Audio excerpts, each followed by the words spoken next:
What do you do when your fiancé sends you a funny video of her kissing her ex and then tells everyone you are crazy for being hurt? How far can one man go while staying calm, legal, and quiet, and still protect his dignity, his future, and his family? This story follows a husband-to-be who lets the law, not his anger, answer that joke. Before we dive deeper into this story, I have one small request. Please subscribe, drop a like, comment, and hit that hype button to boost this channel so more people can discover these incredible stories. My name is Cassian, and on the night everything truly shifted, I wanted nothing more than a quiet evening and an early sleep, because the last weeks before the wedding had been a blur of fittings, emails, and tired small talk about seating charts. I washed the last plate in our small apartment kitchen, stacked it carefully on the rack, and let the warm water run over my fingers a moment longer than needed, trying to slow my thoughts and remind myself that I should be grateful, not anxious. The overhead light hummed softly, the window showed only a dark courtyard, and for a few minutes I felt like my life was simple again, the way it had been before stories, reels, and notifications began to decide what was important. I dried my hands on the dish towel, listened to the faint echo of music from a neighbor's television, and told myself that Lena was allowed to have fun, that a bachelorette in another city was normal, and that I did not need to keep checking my phone. Still, when my phone buzzed on the bedroom desk, I felt the pull in my chest and walked toward it before the vibration stopped, already knowing it was probably from her group. In the bedroom, the curtains were half drawn, and my laptop screen glowed on the corner desk, still open to a half-finished budget spreadsheet from work. My phone lay face down beside the keyboard, the case a little worn at the edges from years of being carried in the same pocket. I told myself to ignore it, to change into a clean shirt, maybe start a small playlist and read something until I grew tired, but my hand was already reaching out. When I turned the phone over, I saw Nadia's name at the top of the screen and a preview of a video thumbnail. My stomach tightened before I even pressed play, because I knew she rarely sent anything to me directly unless it involved Lena. I sat down in my desk chair, felt the familiar squeak under my weight, and opened the video. The clip began with loud music, the kind that made everything else feel distant and unreal, and bright lights sweeping over a crowded rooftop bar. I could see Lena near the center of the frame, laughing with a drink in her hand, her hair pushed back from her face, wearing the white dress she had chosen for the trip because she said brides deserved to stand out. People around her shouted something I could not make out over the music, and then the camera moved closer, pushed through shoulders and raised glasses until I saw Evan beside her. He leaned toward her with a grin that I recognized from old photos on her social feeds, the ones she had kept even after they started dating again as friends. Someone screamed that they should show the groom how modern love works, and then Lena turned and kissed Evan full on the mouth. Not a quick peck, but a long, eager kiss, while their friends cheered like they were watching a performance. The camera shook with laughter, people clapped, and I heard Nadia's voice somewhere behind the phone telling everyone that her brother-in-law should definitely see this. When the clip ended, my thumb hovered over the screen, frozen halfway between closing it and replaying it immediately. I felt heat rising from my chest to my face, but my hands stayed steady, because I had spent years training myself to stay calm when my mind wanted to explode. I replayed the video, this time watching the edges instead of the center, seeing who filmed, who shouted, who looked away, and who raised their phones to catch the same moment from another angle.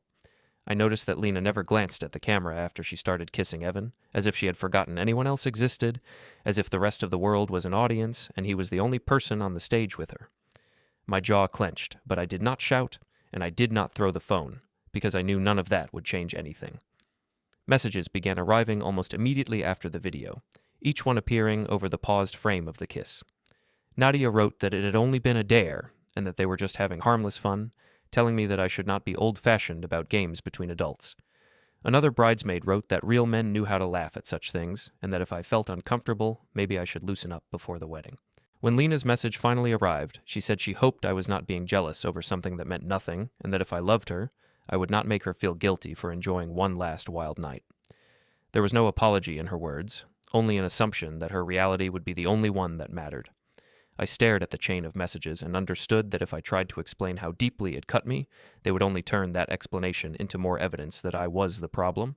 Instead of arguing in the chat, I opened the video again and tapped to save it locally, then exported a screen recording that captured not only the clip, but also the usernames and comments beneath it.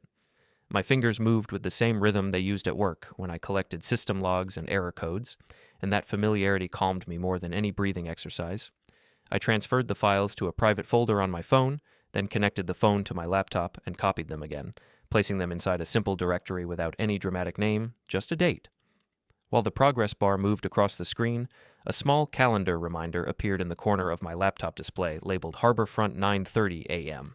Meeting personal, something I had scheduled days ago when a quiet thought first told me to ask an outside voice if my concerns were normal. I did not open the reminder, did not click on any details. I only dismissed it with a short movement of the cursor as though it were an error message, not a sign of where my mind was heading.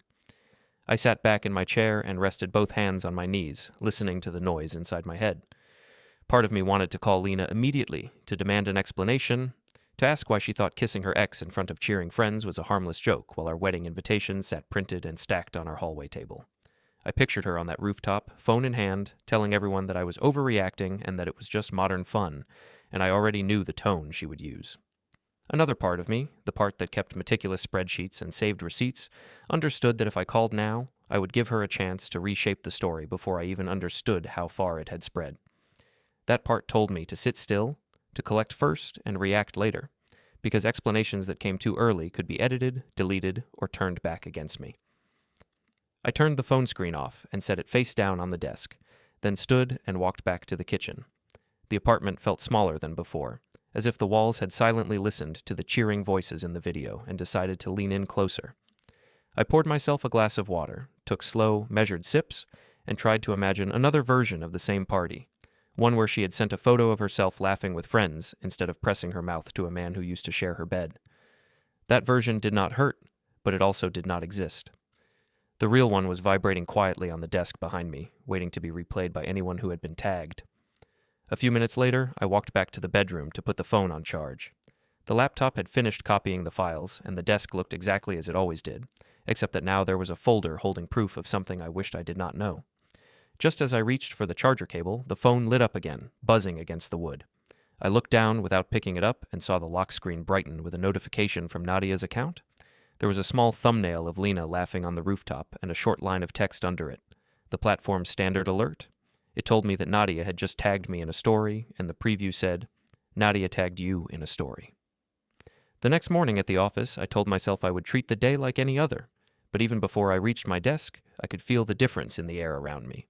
The open-plan floor was full of low conversations and the clatter of keyboards, yet I noticed the way two colleagues near the entrance lowered their phones when they saw me, their smiles twisting into something polite and strained. I placed my bag beside my chair, logged into my computer, and pretended not to notice the sidelong glances, because I needed to see how far the video had traveled before I decided my next move. My headset hung neatly on the side of my monitor, and the familiar login screens gave me a small sense of control, but it did not last long.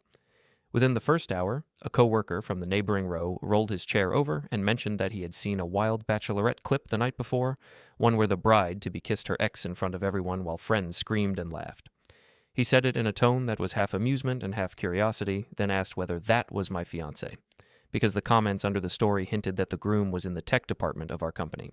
I kept my face neutral and answered that yes, the woman in the clip was Lena, and that the video had been part of a dare.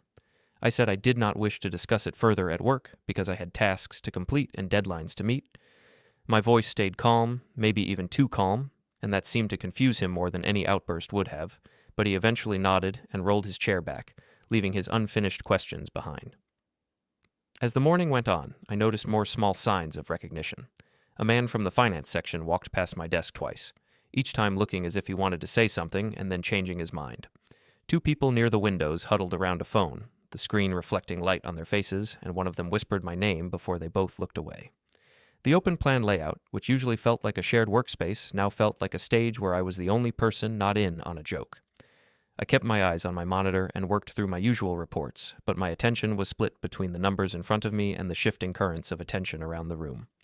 Late in the morning, my team lead, Darren, sent me a message asking if I could step into a small meeting room for a quick word. I saved my current document, stood up, and walked across the floor, feeling eyes follow me even when I pretended not to notice. The meeting room had glass walls and a single round table, and once we were both inside, Darren closed the door most of the way, leaving a small gap that was more symbolic than practical. He cleared his throat and said he had seen a clip circulating online that seemed to involve my fiancée, and that some people in the company had been sharing it. He emphasized that he did not want to pry into my personal life, but he also mentioned that public drama could sometimes reflect on the team, especially if names or workplaces became visible. His tone was neutral, but his choice of words placed the weight of responsibility on my shoulders, not on those who had turned my private humiliation into content. I told Darren, in calm, indirect speech, that I understood his concern and that I would handle the matter quietly at home. I assured him that I had not shared anything myself and that I did not wish to have my relationship discussed at work. He nodded, saying he trusted my professionalism and suggested that I keep personal issues off public platforms when possible.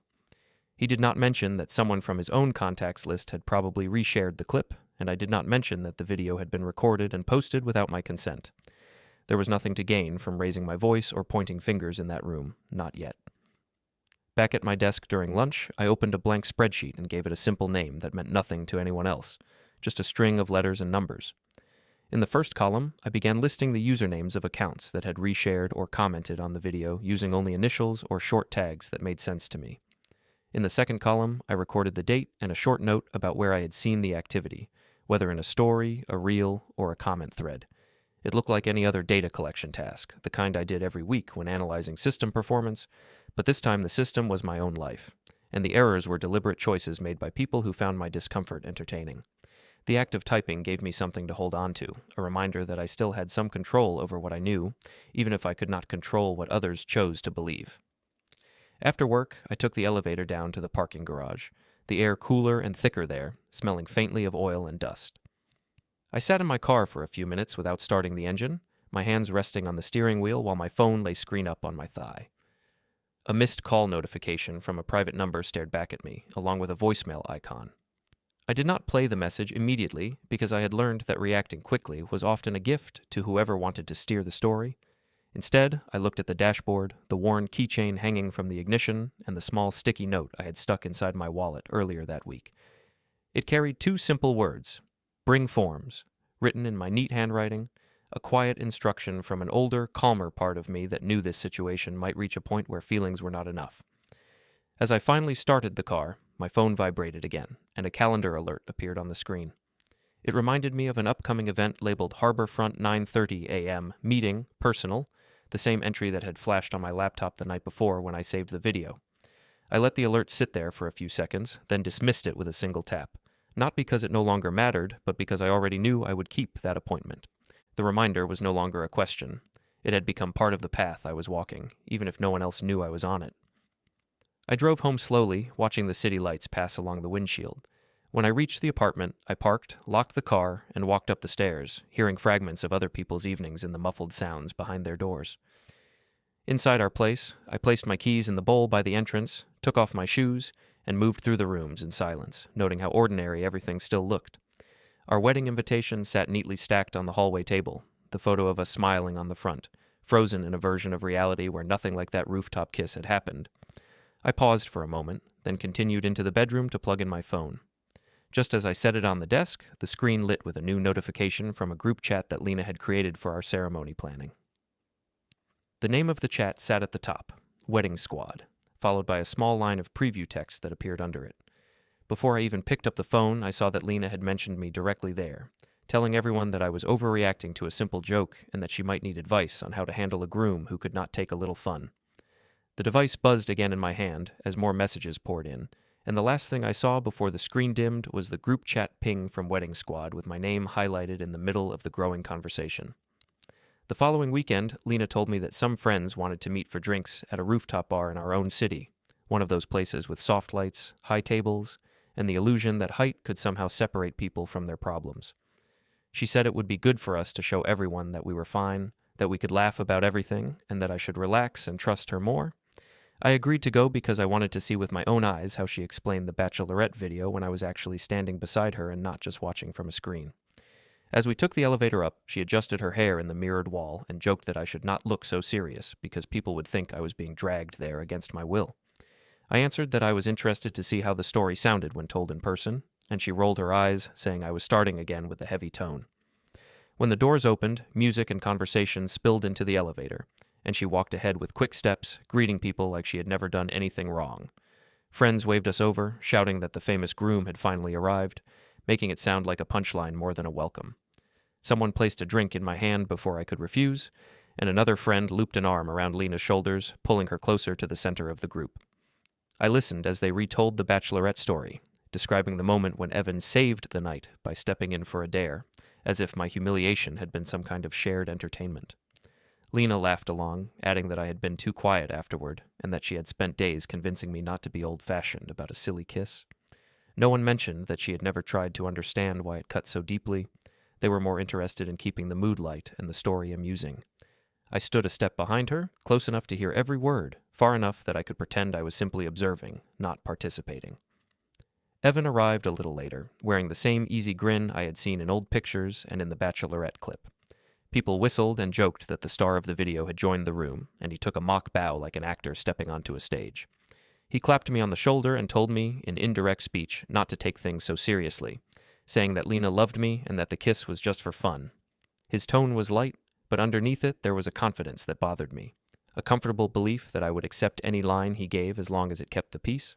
I did not argue with him, because I had already decided that I no longer wanted my worth measured by my ability to laugh at my own disrespect.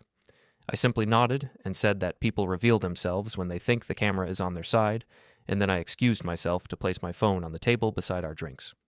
While the group continued to talk, I opened the recording app on my phone, selected a simple audio note, and placed the device face down on the table with the screen dark. A faint beep sounded before I managed to mute it, but the music and laughter swallowed the noise, and no one paid attention. I did not need every word. I only wanted the tone, the casual cruelty of people who treated my pain like a shared joke. They continued to discuss the Bachelorette clip, arguing whether I was being dramatic or whether any groom would feel hurt in my place. Nadia announced that content like that performed well online, and that people loved spicy wedding stories, especially when the groom stayed silent and the bride seemed untouchable. Lena agreed that drama helped engagement, and she added that if I kept my serious face, followers would think I hated fun. I listened without reacting, my hands folded calmly in my lap, while inside a colder decision began to form. Later that week, I went to the gym because I needed a place where the noise in my head felt quieter, even if only for an hour. I changed in the locker room, folded my clothes neatly on the bench, and tried to focus on simple tasks like tying my shoes and filling my water bottle. 2 men stood by the lockers near the entrance, one holding his phone sideways, watching a video with the sound slightly turned up. I heard familiar music from the rooftop, the same rhythm, and then I caught a glimpse of Lena's white dress on the small screen. One of the men joked that the groom in that clip must either be very open-minded or very blind, and the other laughed, saying that if his own partner kissed an ex like that on camera, there would be no wedding at all. They did not know I was standing only a few steps away, listening to strangers weigh the value of my boundaries without even knowing my name. I did not step forward to correct them or reveal who I was. There was nothing to gain from exposing myself in that room. Instead, I walked past them, nodded politely, and headed for the treadmill, where I let the monotony of movement carry some of my anger away.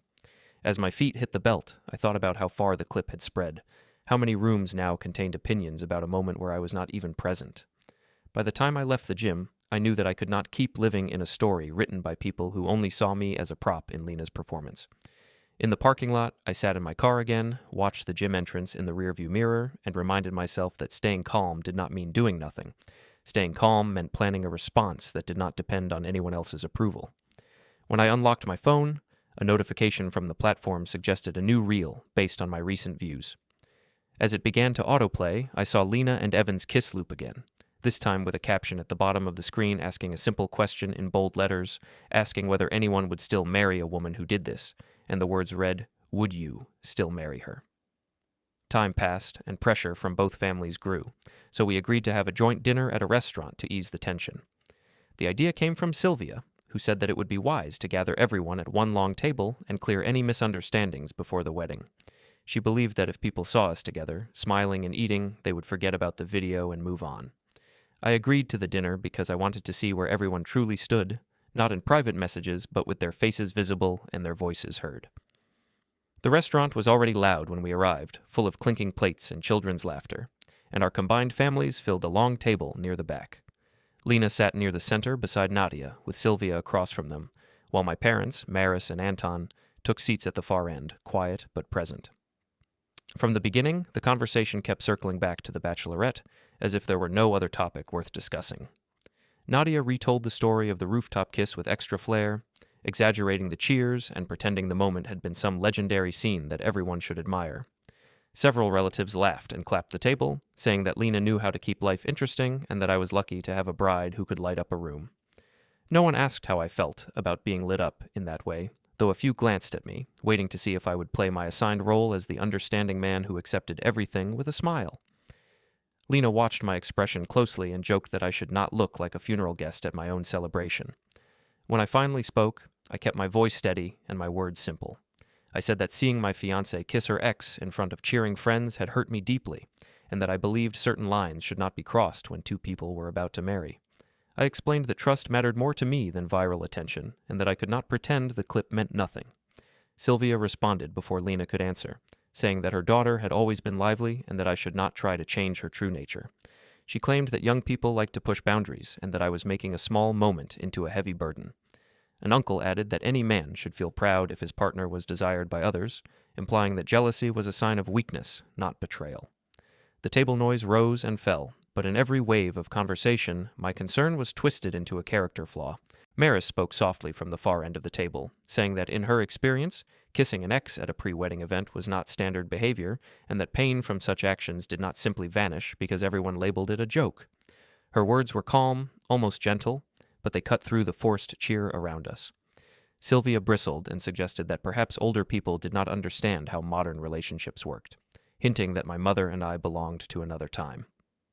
My father watched the exchange quietly, his eyes moving from one speaker to another, absorbing every detail without interrupting.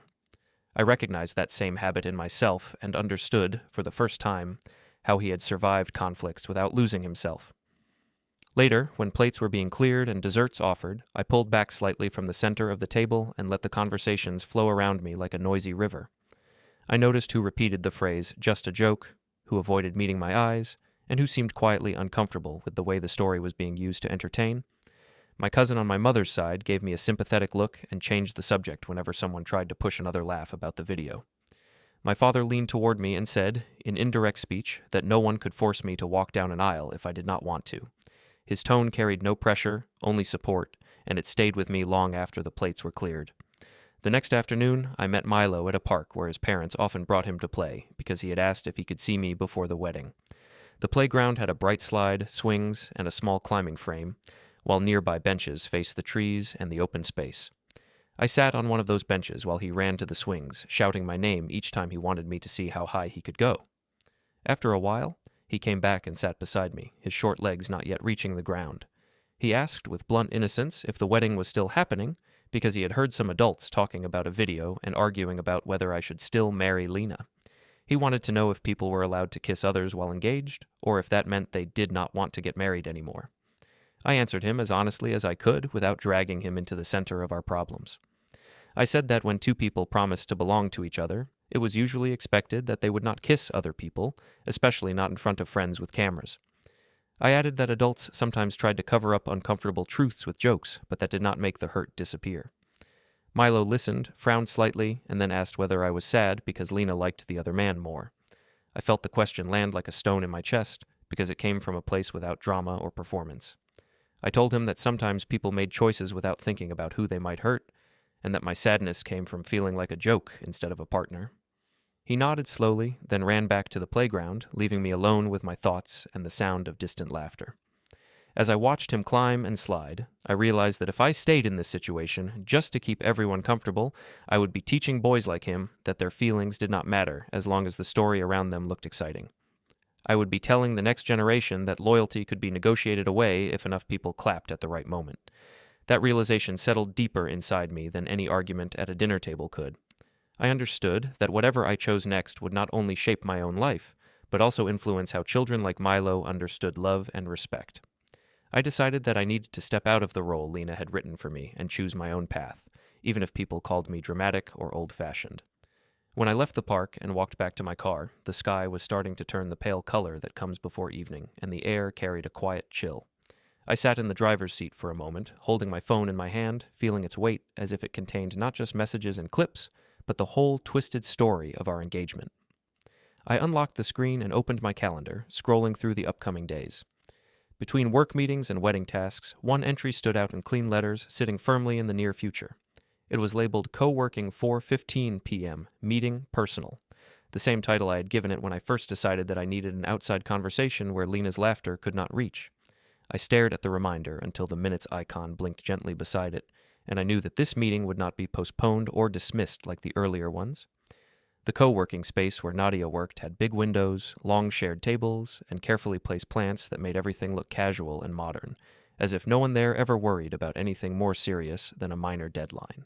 I arrived a little before our agreed time, sat in one of the lounge chairs with my back to the window, and watched people pass with laptops and headphones, each absorbed in their own small universe.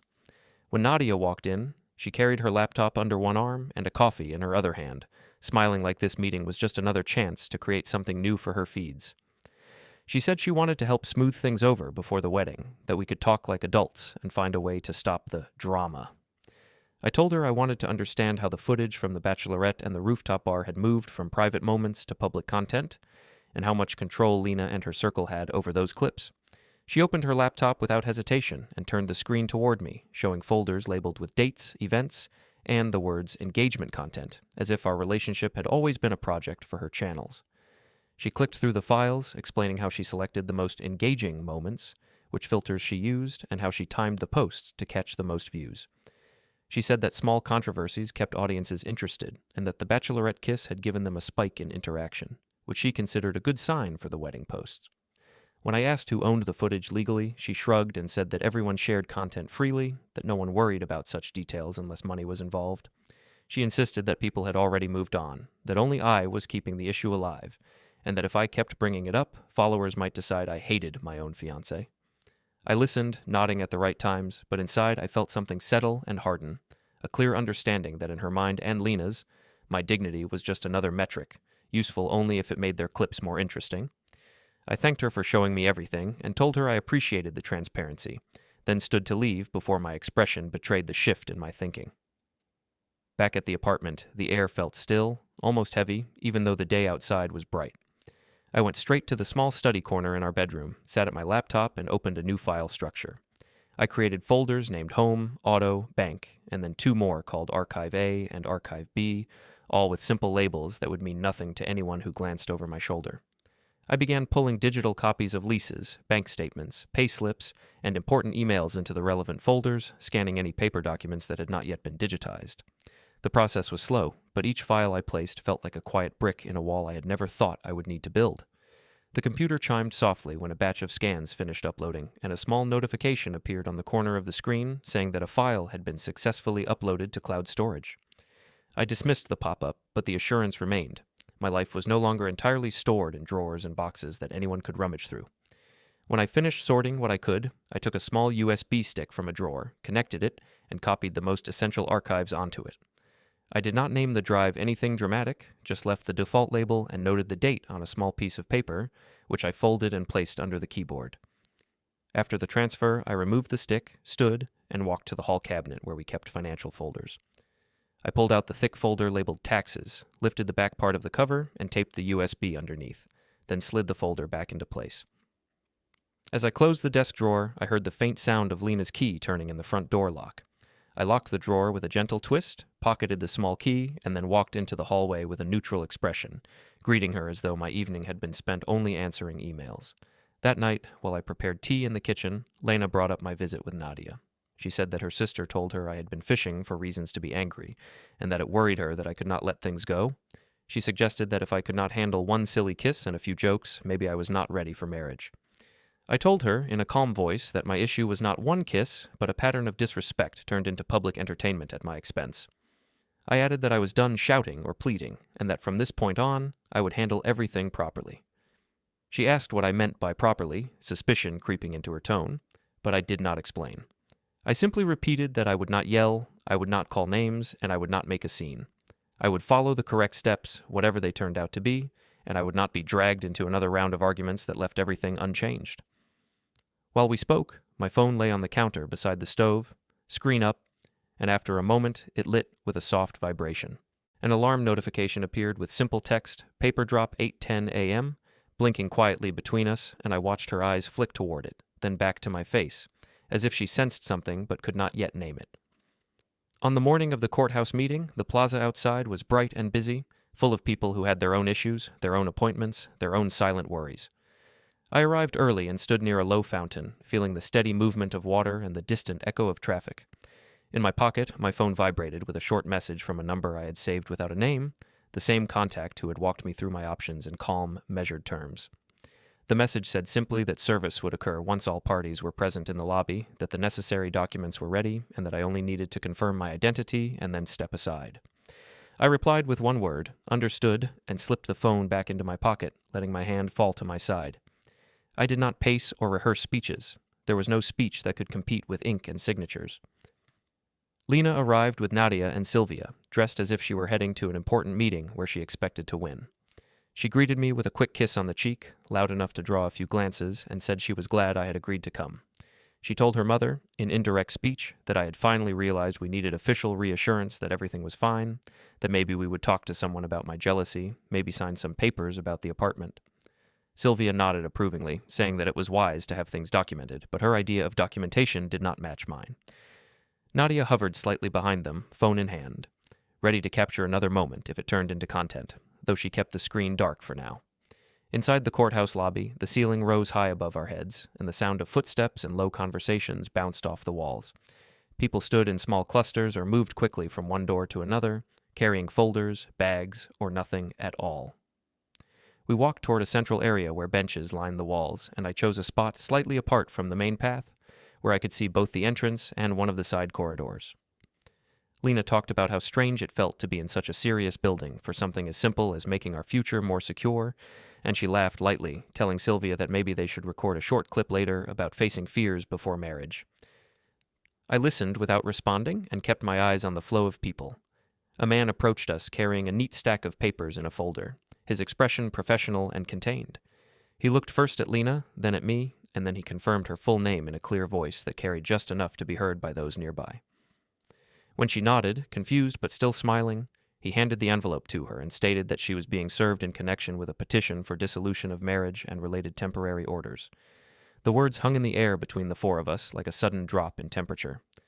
Lena laughed at first, assuming it was some kind of mistake, then quickly opened the envelope, scanning the first page. As her eyes moved over the text, the color drained from her face, and her mouth opened as if she had been physically struck. She turned toward me, holding the papers slightly away from her, and demanded to know how I could do this over one small kiss and a few jokes. Her voice rose, attracting the attention of people who had been minding their own business moments earlier. I answered quietly that this was not about one moment, but about a long line of choices, about being turned into a villain in her stories while my pain was used to feed an audience. I said that I had decided I would not continue a marriage where respect had to compete with views and comments. Sylvia began to protest, arguing with the man who had delivered the documents, saying that this could not stand, that her daughter was the one being attacked. He replied politely that service was complete and that any objections would have to follow the proper channels. Nadia stood very still, phone in hand, but she did not lift it, as if she understood that nothing she could record now would help her sister. My parents stood a short distance behind me, having arrived quietly, their presence solid but not intrusive. My mother's eyes were gentle, my father's jaw set, but neither of them stepped between us or tried to soften the moment.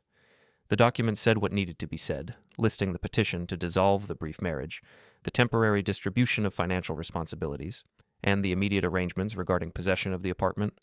For once, there was no edited caption, no spin, just lines of text that could not be brushed aside as a joke. The man with the folder turned back to me and asked me to confirm my name for his notes, which I did calmly, my voice steady. He marked something on his clipboard, then nodded once and stepped away.